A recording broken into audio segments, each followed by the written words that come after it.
자, 오늘 제목은 흐린 날 더 잘 타는 이유는 이라고 해서 이제 중요한 내용은 자외선 차단제에 대한 내용입니다. 그래서 자외선 차단제에 대해서 실제로 제일 많은 분들이 궁금해 하시는 것들과 질문 올라오는 것, 제가 이제 네이버 지식인 그 답변 의사를 했던 것과 비욘드에 나왔던 질문들 이런 거, 그리고 환자분들이 실제로 물어보시는 것들, 이런 것들 내용을 가지고 찾아보면 실내에서도 발라야 되나, 아니면 흐린 날도 발라야 될까, 또 SPF 얼마를 발라야 되나, 혹은 자외선 차단제를 어떤 걸 선택을 해야 되는가, 아니면 계속 덧바르라고 하는데 화장했는데 어떻게 덧바르나, 이런 종류들, 이외에도 굉장히 많은 질문들이 있지만 일단 제가 4가지 정도를 찾아봤는데 오늘은 요 앞에 2가지 정도만 설명을 한번 드려보도록 하겠습니다.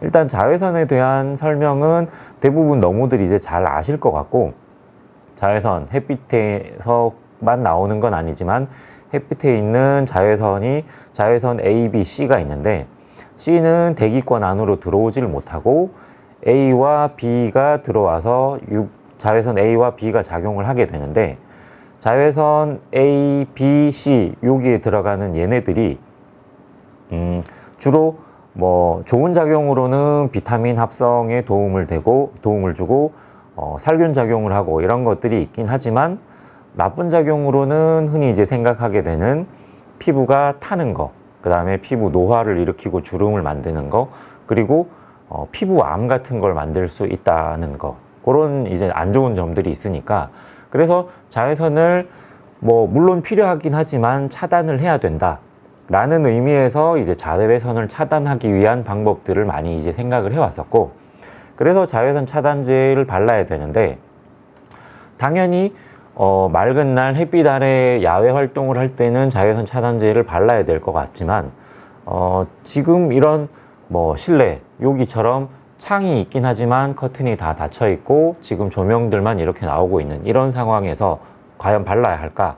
이거에 대해서 이제 제가 먼저 말씀을 한번 드려보면, 일단 실내에 자외선이 뭐가 있는가를 한번 생각을 해보면 자외선 차단제를 발라야 될까 말아야 될까를 답을 드릴 수 있을 것 같아요. 그래서 실내의 자외선의 소스가 될 만한 걸 생각해 보면, 첫 번째는 유리창을 통해서 들어온 햇빛이 될 수가 있을 것 같고, 실내 조명이 있을 것 같아요. 지금 같은 경우는 유리창을 통해서 들어온 햇빛이 없으니까 실내 조명들, 여기에서 자외선이 있는가 없는가만 보면 되겠죠. 그러면 유리창을 통해서 들어온 햇빛은 다시 직사광선이랑 산란광, 반사광 이렇게 나눌 수가 있겠죠. 그러니까 유리창이 있고 햇빛이 그대로 딱 맞아서 양지가 되는 곳, 그리고 햇빛이 바로 들어온 양지가 아닌 음지에 있는 이쪽, 그러니까 직사광선으로 맞는 곳, 그리고 여기서 이렇게 들어온 빛이 반사되거나 산란돼서 보이는 나머지, 이렇게 생각을 할 수가 있을 것 같고, 나머지 실내 조명들은 보통 거의 대부분 이제 백열등, 형광등, LED 램프 이렇게 되겠죠. 요새는 이제 거의 다 LED 램프이기 때문에 LED 램프를 기준으로 이제 말씀을 드리는 게 맞을 것 같은데, 일단 그러면 유리창에 대해서 제가 한번 말씀을 드려볼게요. 유리창은 대부분 소다석회 유리라는 성분으로 되어 있습니다. 물론 석영 유리 이런 것들도 있긴 한데, 제가 이번에 찾아보니까 석영 유리 같은 것도 있고 유리도 종류가 굉장히 다양하게 있는데, 이제 그 각각의 성질들이 다르고 이제 가격이 다르다 보니까 모든 유리가 다 그렇다는 아니지만, 유리 90%가 소다석회 유리이기 때문에 대부분의 유리는 이제 이 비슷한 성질을 가지고 있는데, 이 소다석회 유리는 자외선 B는 완전히 차단할 수가 있습니다. 하지만 자외선 A 같은 경우는 70% 정도밖에 차단을 못하기 때문에 30%는 유리를 통해서 자외선 A가 통과한다 라고 생각을 하시면 돼요. 그러니까 유리창을 통해서는 자외선 A가 30% 정도 통과를 한다 라고 생각을 하시면 될 것 같고, 적외선은 50% 미만 차단, 적외선은 어차피 눈에 보이지 않고 그냥 따뜻하게 해주는 그런 역할을 하는 거니까, 그래서 창 안쪽에 있어도 따뜻한 이유는 적외선은 통과를 50% 이상 하기 때문에. 자, 그리고 방금 제가 직사광선이 쬐는 곳 이야기를 했던 게 이제 자외선 A가 30% 통과를 한다는 이야기를 한 거고, 자외선이 그러면 들어온 다음에 어떻게 되는가? 공기 중에서 산란이 되는 것과 바닥면이나 뭐 어디에 닿아서 반사하는 것과 이런 것들로 나눌 수가 있는데, 보통 이제 그러면 자외선을 얼마나 반사하는가를 이제 제가 좀 조사를 해봤더니, 뭐 보통 이제 그냥 바닥 같은 경우가 대략 한 10% 내외 정도 되는데, 뭐 모래사장처럼 이런 밝은 데는 한 20% 정도까지도 될 수 있고, 자동차 본체나 뭐 유리나 이런 데들은 굉장히 한 50% 정도까지도 반사가 되고, 스키장 80% 반사한다 이런 이야기들은 아마 꽤 많이 들어보셨을 것 같은데, 수면은 어디에서 보면 뭐 몇 프로 반사를 못한다라는 데도 있고, 100% 반사한다는 데도 있고. 근데 이제 요 100% 반사한다라고 된 거는 모든 수면이 다 그런 건 아니고, 정말 파도 없고 바람도 없는 잔잔한 수면, 그런 데에서 정말 100% 반사되는 경우들이 있거든요. 그래서 사실은 100% 반사라고 하기는 조금 어렵지만, 아무튼 뭐 지금 중요한 건 이 퍼센트가 아니라 대략적인 땅은 한 5에서 10% 정도 되고, 뭐 차나 유리 같은 경우에는 한 50% 되고, 뭐 눈면이나 수면 같은 경우엔 그거 이상이 될 수가 있다, 뭐 그렇게 생각을 하는 게 맞을 것 같습니다. 그래서 실내에 이렇게 들어온 자외선도 이 바닥, 뭐 책상이든 땅바닥이든 이런 거에 반사되는 게 대략 한 5에서 10% 정도 반사가 된다는 거죠. 그리고 그 들어왔던 이 직사광선이 그 산란이라고 해서, 이것도 좀 찾아보니까 뭐 레일리 산란이라는 거랑 미산란, 또 톰슨 산란 이렇게 나누는데, 우리가 이제 대기 중에서 주로 그 접하게 되는 거는 레일리 산란이랑 미산란인데, 그 레일리 산란이라는 거는 뭐냐면 그 산소나 질소 같은 이런 작은 입자에 부딪혀서 빛이 산란되는 걸 레일리 산란이라 그러고, 미산란은 그거보다 조금 더 큰 입자, 뭐 먼지나 수증기 이런 것들에 부딪혀서 되는 산란, 이렇게 나뉘고, 자외선은 파장이 짧은 거에 속하기 때문에 뭐 미산란, 레일리 산란 둘 다 일어나지만 주로 레일리 산란으로 더 많이 퍼지게 된다. 그래서 자외선이 직사광선으로 들어온 거는 이제 직사광선, 그 다음에 산란광, 반사광 이렇게 나눌 수 있다라는 이야기를 했고, 다음 두 번째 이제 실내 조명의 자외선을 이야기해야 되는데, 백열등에는 자외선이 안 나와요. 그 백열등을 감싸고 있는 거가 또 유리가 됐잖아요. 근데 이제 자외선이 뭔가가 안에서 나올 만한 뭔가가 있으면 그 유리를 통과해서 자외선 A가 나오는데, 그 백열등 안에는 그 자외선 소스가 없어서 일단 자외선이 없다. 형광등은 자외선이 극미량 나옵니다. 왜냐하면 형광등의 원리 자체가 형광 물질에 자외선을 쬐을 때 거기에서 나오는 빛이 이제 밖을 밝혀준다 하는 개념인데, 형광등도 마찬가지로 소다석회 유리로 이제 만들어져 있으니까 이 형광등을 밖으로 뚫고 나오는 자외선은 극미량이다. 그 짧은 파장대의 자외선을 가지고 형광 물질을 때려서 나오는 빛이기 때문에 자외선 A 같은 게 없어서 뭐 거의 대부분 유리에 차단돼서 없어진다라고 생각을 하면 됩니다. 자, 그리고 LED 램프, 이거는 이제 파장대별로 다를 수 있지만 이것도 자외선은 없다. 그래서 실내 조명에는 그냥 자외선이 없다고 생각을 하셔도 된다라고 생각하면 될 것 같아요. 물론 형광등 같은 경우에 정말 극미량이라고 제가 이야기했으니까, 만약에 뭐 이제 정밀 작업을 해야 되는 일을 하고 있는 실내에서 계속 형광등 불을 여기다 켜두고 여기 바로 아래에서 이렇게 한 10몇 시간 이렇게 쬐야 된다, 그러면 자외선의 영향을 신경을 써야 될 수도 있지만, 요즘은 이런 가까운 램프들 다 이렇게 형광 깜빡임 많고 이런 형광등을 쓸 이유가 별로 없으니까 다 LED 램프를 보통 쓰거든요. 그래서 LED 램프는 자외선 걱정 없다.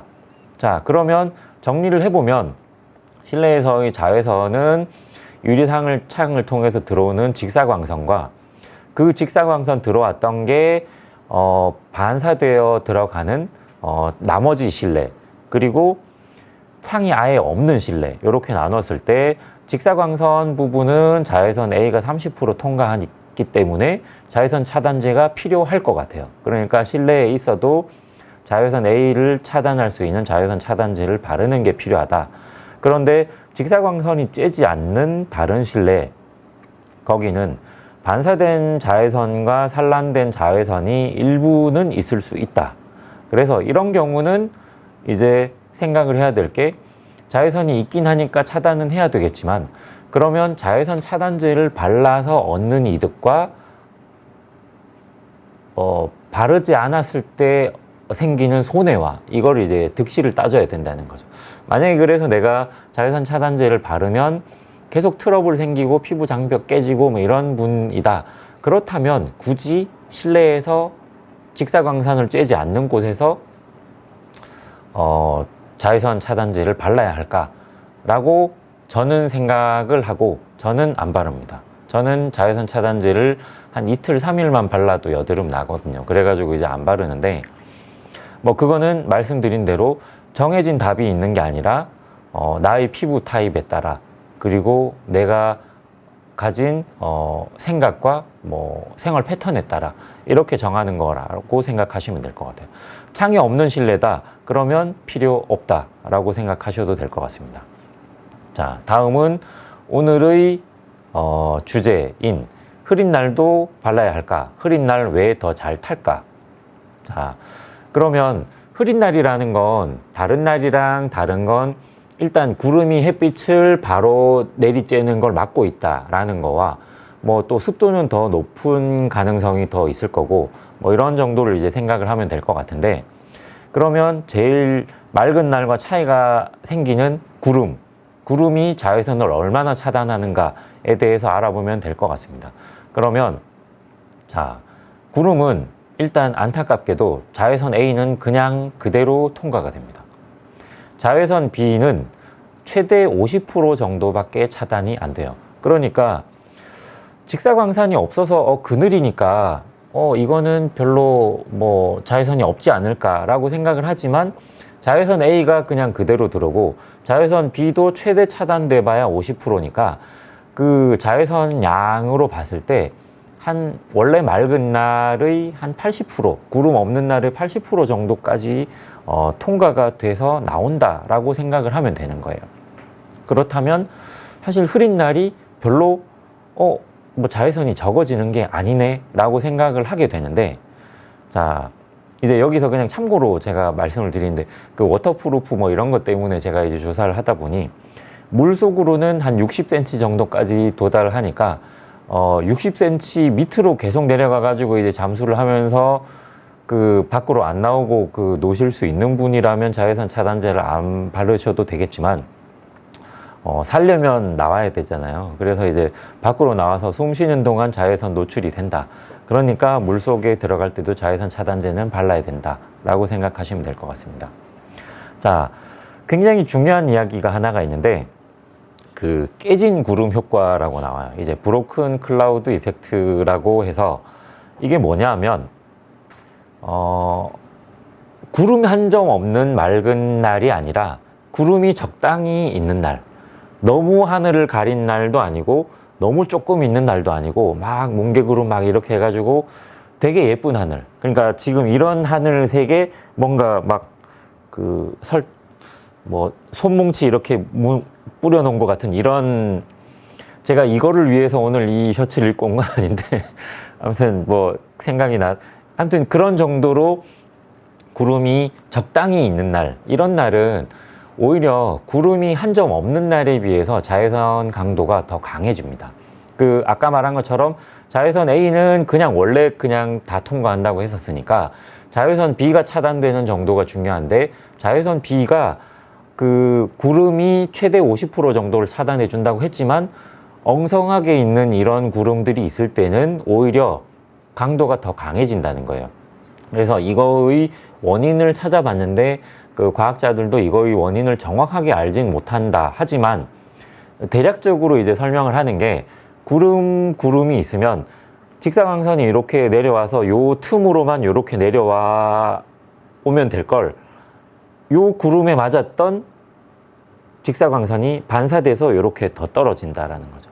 그렇게 생각하면 되게 쉬울 것 같은데, 그런 이유로 구름이 적당히 있는 되게 예쁜 하늘에서는 오히려 자외선이 25% 정도 더 증가한다. 자외선 B가. 그래서 자외선 B로 인한 DNA 손상이 40% 정도 더 증가한다 라고 생각을 하시면 될 것 같습니다.